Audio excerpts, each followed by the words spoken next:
মাননীয় সদস্য, এই সমস্ত কথা বলার সুযোগ আপনি পাবেন, দয়া করে প্রশ্ন উত্থাপন করুন। ধন্যবাদ মাননীয় স্পিকার, আমি আমার প্রশ্ন উত্থাপনের আগে প্রথমে শুকরিয়া কৃতজ্ঞতা জ্ঞাপন করতে চাই মহান রাব্বুল আলামিনের প্রতি, যিনি আমাকে মহান সংসদে দাঁড়িয়ে কথা বলার সুযোগ করে দিয়েছেন। আমি কৃতজ্ঞতা ধন্যবাদ জ্ঞাপন করতে চাই আমার নেতা বাংলাদেশের প্রধানমন্ত্রী জনাব তারেক রহমান স্যারের প্রতি এবং সেদিনের জুরি বোর্ডের সকল সম্মানিত বিচারক। মাননীয় সদস্য, এই সমস্ত কথা বলার সুযোগ আপনি পাবেন, দয়া করে প্রশ্ন উত্থাপন করুন। ধন্যবাদ মাননীয় স্পিকার।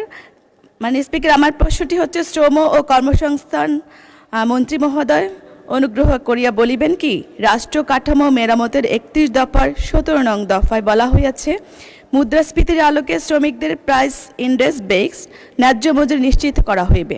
শিশুশ্রম বন্ধ করিয়া তাহাদের জীবন বিকাশের উপযোগী পরিবেশ ও ব্যবস্থা নিশ্চিত করা হইবে।